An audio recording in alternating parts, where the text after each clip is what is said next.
नमस्कार, मैं हूं अमर उपाध्याय और आज की एंकर्स कड़ी में मेरे साथ हैं चांदनी वर्मा जी, जो कि न्यूज़ 18 उत्तर प्रदेश की न्यूज़ एंकर हैं। पहले तो बहुत बहुत स्वागत मैम और आभार कि आपने अपना कीमती समय दिया मेरे को। बहुत बहुत धन्यवाद अमर आपका कि जो आप यहाँ पर आए और अब आगे हम बात करेंगे। अब अपना सवाल आप पूछिए अमर। तो चांदनी जी, एक तो आपका नाम बताइए, नाम से ही शुरुआत करते हैं क्वेश्चन की। हाँ। चांदनी नाम पड़ा कैसे? क्योंकि चांदनी तो बहुत से यूनिक नेम हो जाता है और एक लड़की के ऊपर चांदनी स्कूल, कॉलेज और सोसाइटी में एक मजाक का भी विषय हो जाता है कि चांद निकला, चांदनी आई। हाँ। तो उस हिसाब से कैसे आपने का नाम रखा गया, क्या सोच के रखा गया इस पे? अमर, सवाल तो आपने बहुत अच्छा पूछा है कि चांदनी नाम याद होगा जब चांदनी मूवी आई थी श्रीदेवी वाली। जी जी जी। बहुत अच्छे से याद होगा। तो मैं जो बॉर्न हूँ, मैं उस टाइम की बॉर्न हूँ। अच्छा। तो इस वजह से ये नाम मेरे माँ बाप को बहुत अच्छा लगा। और हालांकि मेरे चांदनी नाम से बहुत सारे गाने भी हैं और हर दिन जब भी कोई गाना ऐसा होता है उसमें चांदनी वर्ड ज़रूर यूज़ होता है। और चांदनी जो होती है वो रोशनी फैलाती है जी। और रोशनी फैलाने के साथ साथ ये है कि चांदनी की रोशनी फैलाने का जो इम्पैक्ट है वो भी कहीं ना कहीं दिखता है। तो नाम मेरे माँ बाप ने उस वक्त ही रखा था चांदनी, जब मैं उस टाइम में जब चांदनी मूवी आई थी और उस टाइम में मैं पैदा हुई थी, इसलिए मेरा नाम चांदनी रखा था। अच्छा चांदनी जी, एक बात बताइए। हाँ। ये इतनी छोटी एज में दिखने का क्या राज है आपका? आप अभी भी बहुत छोटी एज में की लगती हैं, क्या राज है?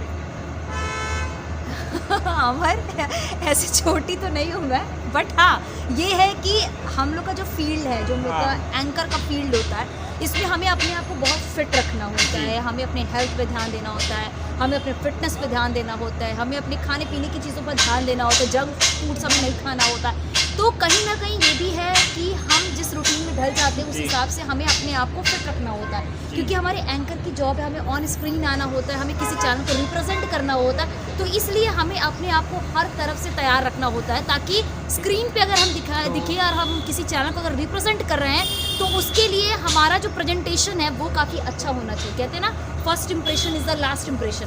वो कहीं ना कहीं बहुत मायने रखता है। इस वजह से हमें अपने आप को पूरी तरीके से फिट रखना होता है और हमें अपने खान पान पे भी बहुत ज़्यादा ध्यान देना होता है, इस वजह से। अच्छा एक बात बताइए, ये तो आपके नाम और आपकी खूबसूरती के बारे में हुआ। हाँ। अब थोड़ा जर्नी के बारे में भी बताइए कि इस फील्ड में आने का कैसे मकसद हुआ? क्योंकि आपको देख के लगता नहीं है कि आप इस फील्ड में आने वाली थी, तो आप इस फील्ड में कैसे आई? अमर देखो, अगर इस फील्ड की अगर बात करें तो ये होता है कि मैंने ग्रेजुएशन किया, फिर मैंने पीजी की, फिर उसके बाद मैं मैनेजमेंट की जॉब में थी। बट स्टिल अब ये हुआ कि एक प्रोफेशन के तौर पर देखा जाए तो एक प्रोफेशनल कोर्स मेरे को करना था। तो प्रोफेशनल कोर्स में मैंने 2 ऑप्शन रखे अपने पास। पहला MBA रखा, दूसरा मैंने मास कॉम रखा। तो मुझे लगा यार मास कॉम जो है वो मेरे लिए बेस्ट होगा, मास कॉम करना चाहिए, क्योंकि मास कॉम में ये हुआ कि आपको एंकरिंग के साथ साथ और भी फील्ड के बारे में बताया जाता है, चाहे वो डिजिटल के बारे में हो या फिर PR के बारे में हो या फिर रिपोर्टिंग के बारे में हो। तो एक तरह से ये भी है कि जो एंकर होता है ना वो मल्टी टैलेंटेड होता है, उसे हर काम करने आना चाहिए, उसे VO भी आना चाहिए, उसे एक्टिंग भी आनी चाहिए, उसे एंकरिंग भी आना चाहिए, उसे रिपोर्टिंग भी आना चाहिए, उसे डेस्क की काम आए। तो पूरी तरीके से कह सकते हैं कि एक एंकर में ये सारे गुण मिलते हैं, है ना। वो मल्टी टैलेंटेड होता है, उसे सारे जो भी टास्क दीजिए वो टास्क जो है वो पूरा कर लेता है। तो मुझे ये लगा कि मुझे अगर मैं इस फील्ड में जाती हूँ तो मैं हर एक टास्क को बड़ी ईजिली पूरा कर सकती हूँ। तो इसलिए फिर मैंने डिसीजन लिया कि मैं MBA ना करके मैं मास कॉम में जाऊँगी और मैं एक अच्छी एंकर बनूँगी, जो कि आज हूँ। अच्छा चांदनी जी, एक बात बताइए कि आप जैसा कि महिला मल्टीटास्किंग होती है। हाँ। और मीडिया फील्ड में ज़्यादातर एंकर जो भी हैं महिला ही हैं। हाँ।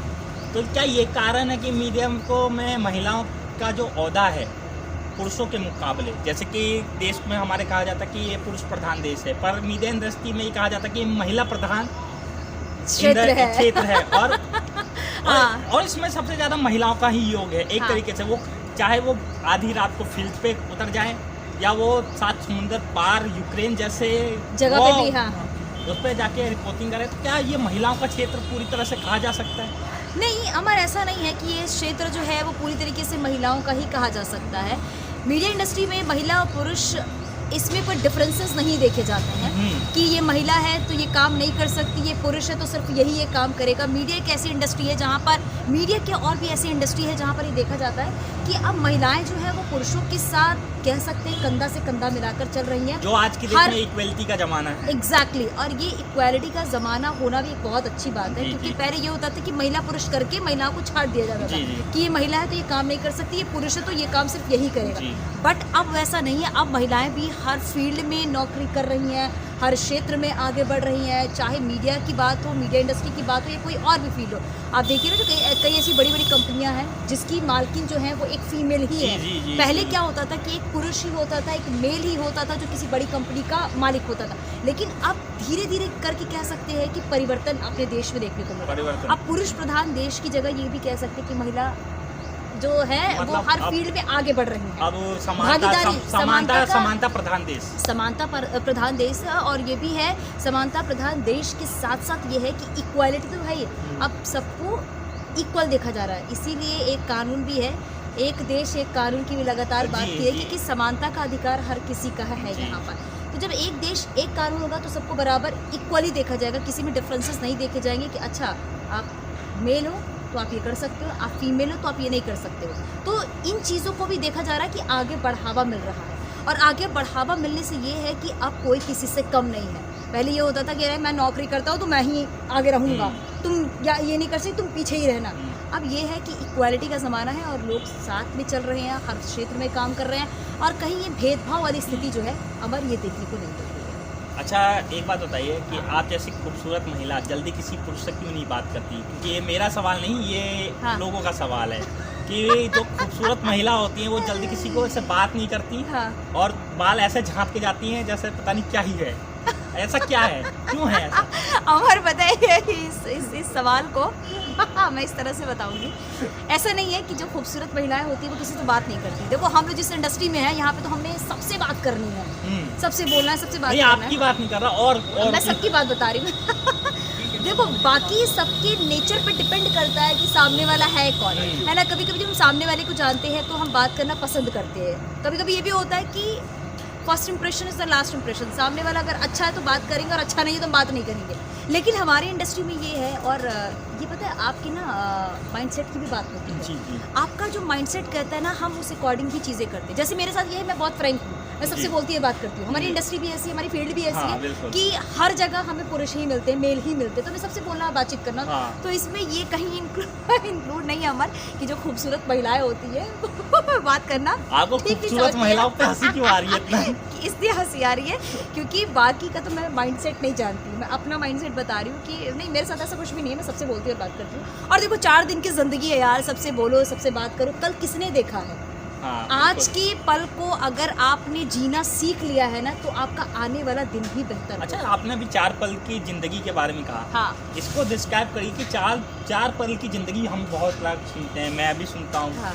या 4 दिन की जिंदगी, पर हम जीते 80-90 साल है। इसको पहले डिस्क्राइब कीजिए कि 4 पल की जिंदगी। और देखो 4 दिन की जिंदगी, इसको ऐसे डिस्क्राइब करूंगी मैं, कोरोना काल ने सबको सब कुछ सिखा दिया। बिल्कुल बिल्कुल।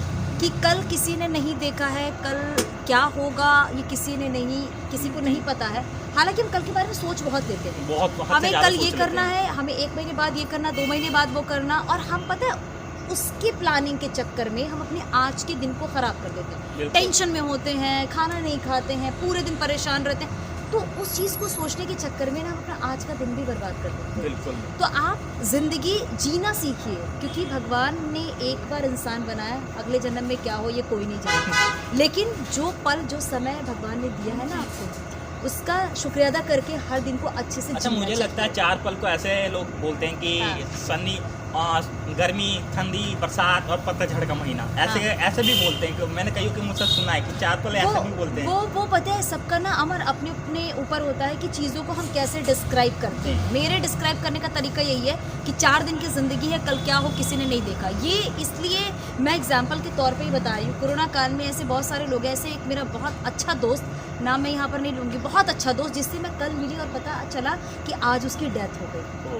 तो इसीलिए है कि ज़िंदगी अगर आपको एक बार मिली है तो आप उसको जीना सीखिए, क्योंकि कल किसी ने नहीं देखा कल क्या होगा कोई नहीं जानता है। लेकिन आपको जो आज का समय मिला आप उसको अच्छे से जी लीजिए, ताकि आपको कल इस बात का मलाल ना रह जाए, अफसोस ना रह जाए कि यार काश मैं ऐसा कर ली होती, काश मैं ये कर लिया होता, मन में ये मलाल ना रह जाए। इसलिए 4 दिन की ज़िंदगी जो है ना बहुत कीमती है। इसी चीज को सोच के मैं हर एंकर के पास चला जाता हूँ बिना कुछ बोले, बस या हाँ होगी या तो ना होगी, सीधी बात।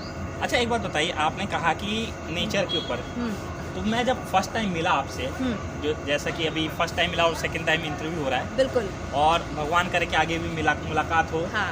तो कैसा मेरा नेचर लगा आपको उस समय मिलके? अच्छा, नहीं नेचर तो अमर बहुत अच्छा है, और बी फ्रैंक की बहुत अच्छे नेचर के हो, बातचीत करना बोलना अच्छी बात होती है ये। इससे हम ना एक दूसरे के कांटेक्ट में होते हैं, है ना, क्योंकि अगर हम कांटेक्ट में रहते हैं तो हमें आगे और भी हमारे लिए चीज़ें अच्छी होती हैं, बेहतर होती हैं। और किसी से बोलना, किसी से बात करना, ये कोई गलत चीज़ें नहीं होती हैं इसमें, है ना। चलिए इस शानदार इंटरव्यू को यहीं वाइंड अप करते हैं, क्योंकि चांदनी जी को कहीं जाना है और बहुत अर्जेंट है। पर हम चांदनी जी से वादा लेते हैं कि चांदनी जी का फिर से एक बार और इंटरव्यू होगा पार्ट 2, पर अभी इन्हें छोड़ना पड़ेगा क्योंकि टाइम नहीं है। अमर बहुत बहुत शुक्रिया, और सवाल भी बड़े अच्छे पूछे थे। हाँ, अभी और भी अच्छे हैं, पर आपके टाइम की कमी है। कोई बात नहीं, समय की कमी है, लेकिन आने वाला समय और बेहतर होगा और अच्छी चीज़ें हम बताएंगे ताकि लोगों को भी कुछ अच्छा सा मैसेज मिल सके। और हमेशा लाइफ में अच्छी चीज़ें करनी चाहिए, क्योंकि अगर हम जैसे होते हैं ना, हम सामने वाले के बारे में भी वैसे सोचते हैं। बिल्कुल। तो अपना व्यक्तित्व हमेशा इंसान को अच्छा रखना चाहिए, ताकि हमें सामने वाला इंसान भी अच्छा लगे। Thank you so much Amar. Thank you Chandni ji, आपका बहुत बहुत शुक्रिया, और आपका भी बहुत बहुत शुक्रिया इस वीडियो को देखने के लिए। Like share subscribe my channel. Thank you very much for giving your valuable time. Thank you ma'am.